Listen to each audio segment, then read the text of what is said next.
পিরোজপুরে সুশাসন প্রতিষ্ঠার লক্ষ্যে জনতার মুখোমুখি অনুষ্ঠানে একই মঞ্চে দুই প্রতিদ্বন্দ্বী প্রার্থী এলাকার উন্নয়নে দিলেন নানান প্রতিশ্রুতি। মোহাম্মদ মহিবুল্লাহ হাওলাদারের পাঠানো ভিডিও তথ্যচিত্রে দেখুন বিস্তারিত। জাতীয় সংসদ নির্বাচনকে সামনে রেখে পিরোজপুরে জনতার মুখোমুখি অনুষ্ঠানে একই মঞ্চে জামায়াত ও বিএনপির প্রার্থীকে দেখা গেছে।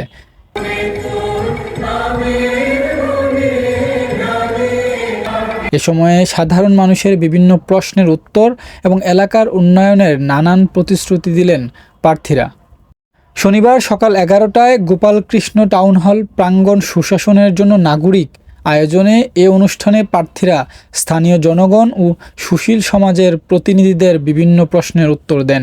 অনুষ্ঠানের অংশ নেওয়া দুইজন প্রার্থীরা হলেন পিরোজপুর 1 আসনের ধানের শীষের প্রার্থী অধ্যক্ষ আলমগীর হোসেন ও জামায়াত জোটের প্রার্থী মাসুদ সাইদি। জনতার মুখোমুখি অনুষ্ঠানে সভাপতিত্ব করেন সুশাসনের জন্য নাগরিক পিরোজপুর জেলা শাখার সভাপতি মনিরুজ্জামান নাসির আলী।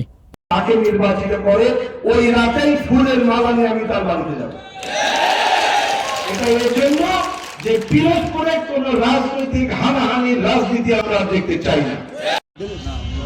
এ সময় স্থানীয় জনগণ, সুশীল সমাজের প্রতিনিধি এবং বিভিন্ন শ্রেণী পেশার মানুষসহ বিএনপি ও জামায়াতের নেতাকর্মীরা উপস্থিত ছিলেন। অনুষ্ঠানে অংশগ্রহণকারীরা প্রার্থীদের কাছে উন্নয়ন, সুশাসন, শিক্ষা ও স্বাস্থ্যসেবা নিয়ে প্রশ্ন তুলে ধরেন। প্রার্থীরা নির্বাচিত হলে এসব বিষয়ে কার্যকর উদ্যোগ নেওয়া হবে বলে আশ্বাস দেন। জিনিসটি জনগণকে বুঝতে দেওয়া হয়নি। আমরা একটা সুশাসন চাই, আমরা একটা ব্যবস্থা করতে চাই। আমরা চাই আমাদের দেশের নাগরিক পৃথিবীর যেখানে তাদের, কারণ তারা তাদের নাগরিকদের সম্মান করেনি বলেই পৃথিবীর অন্য দেশ পরে শান্তি, সমৃদ্ধি এবং সম্প্রীতির রাজনীতি করতে চাই। ইলেকশন শুধু নয়, যতদিন আমরা বেঁচে আছি ততদিন পর্যন্ত এই সৌহার্দ্য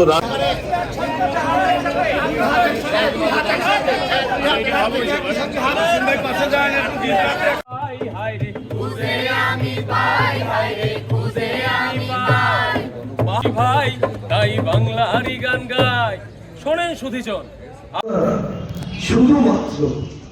শুধুমাত্র বিল্ডিং গুলো তৈরি করলে হবে না স্যার, ঠিক কিনা স্যার? তাহলে উন্নয়ন করতে হবে।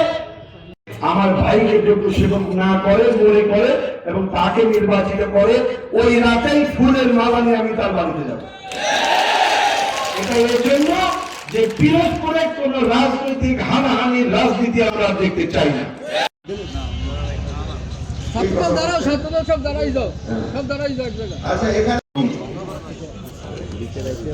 আমাদের সকলের জন্য